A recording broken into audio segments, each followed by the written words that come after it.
संगम नगरी प्रयागराज, जहां पे विधानसभा चुनाव को लेकर मतदान हो चुका है और कुछ अन्य जनपदों में भी मतदान हो रहा है, और यहां पे लोगों की क्या ज़रूरी मुद्दे रही हैं और किन मुद्दों पे लोगों ने वोट किया है। कोविड प्रोटोकॉल की जगह पे सरकार जो उपलब्धियां दी थी उनसे लोग संतुष्ट हैं। इन सभी मुद्दों को लेकर हमारे साथ यहाँ पे कुछ ग्रामीण मौजूद हैं, उनसे हम इन सभी मुद्दों को लेकर बात करेंगे। सर, क्या नाम है आपका? कौशलेश। कौशलेश, आपने वोट दिया? बिल्कुल दिया। तो क्या किन मुद्दों को लेकर आपने वोट दिया है? देखिए, बेरोजगारी को जी और बच्चों की शिक्षा की तमाम समस्याओं को लेकर के समाजवादी पार्टी को वोट दिया गया है। अगर ये समाजवादी पार्टी की सरकार आती है तो इन सब बच्चों का जो है बेरोजगारी दूर करेगी।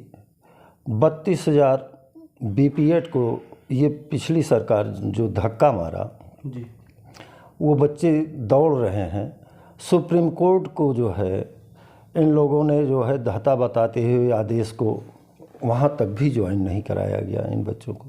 तो ये सब बेरोजगारी को लेकर के समाजवादी पार्टी को वोट किया जा रहा है। जैसे भारतीय जनता पार्टी लगातार ये कहती है कि जिस प्रकार से कोविड चल रहा था, लोगों की जान बचाना बहुत बड़ी चीज़ थी और उसमें सरकार कामयाब रही है लोगों की जान बचाने में।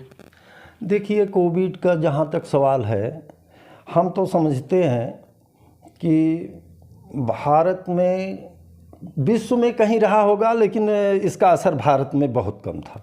नहीं, क्या आप वो दृश्य नहीं देखे थे जब गंगा किनारे लाशें बह रही थी या फिर लोग दूर दूर से अपने घरों को जा रहे थे? तो ये क्या था? अगर आपको लग रहा है कि कोविड नहीं था तो ये सब दृश्य क्यों देखा गया? देखिए, ऐसा है, जब पहली बार कोविड की बात उठी थी तो बॉम्बे से लेकर के कलकत्ता तक लोग गए, कोई नहीं मरा। लेकिन दूसरे बात कोविड की जहाँ तक सवाल उठता है, अब इसमें क्या था उसका तो हमारे पास कोई वो नहीं है।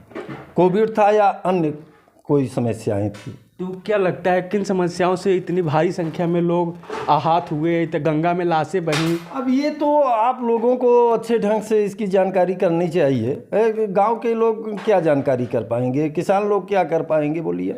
अच्छा, ये बताइए, अभी जैसे अन्य कुछ जिलों में मतदान होना है 7 तारीख को, तो उनके लिए क्या कहना चाहेंगे? ये 7वें चरण के चुनाव में भारी बहुमत के साथ जी समाजवादी पार्टी सरकार को बनाने जा रही है। ऐसा क्यों लग रहा है? किन मुद्दों को लेकर सरकार? तो मुद्दे बेरोजगारियाँ बहुत बड़ी मुद्दा है ये बेरोजगारी का। ये पिछली सरकार ध्यान नहीं दिया इस पे। अरे, ये भारतीय जनता पार्टी की सरकार जो कह रही है कि राम मंदिर सबसे बड़ा मुद्दा था या फिर उन्होंने धार्मिक कामों को किया है, तो क्या इनका कुछ असर नहीं रहेगा जनता में? देखिए, धार्मिक काम का मतलब ये होता है कि पूजा पाठ होना चाहिए जी। उससे देश के किसानों को क्या लाभ है? वो किसान तो पूजा करेगा ना, खाली हो जाएगा अपना नहा खा करके। हमें तो रोजगार चाहिए ना, हमें तो खाद चाहिए, तो हम रोजगार की व्यवस्था करेंगे, पढ़ाई की व्यवस्था करेंगे। हम इस पे जाएंगे कि मंदिर में बैठ करके पूजा करेंगे। किसान पूजा नहीं करता। किसान पूजा नहीं करता? किसान को जो पूजा करना है अपने मन में करता है, अपने घर पे करता है। तो अभी जैसा कि आप बता रहे हैं कि किसान पूजा नहीं करते, या फिर मतलब पूजा करता है किसान, वो पूजा करते हैं, अपने मन से पूजा करते हैं, लेकिन मन से पूजा करता है, भगवान को मानता है, कहीं मंदिर और मस्जिद में नहीं दौड़ता हो। तो मतलब इन सब, उसका सबसे बड़ा मंदिर जो है जी, उसका घर है।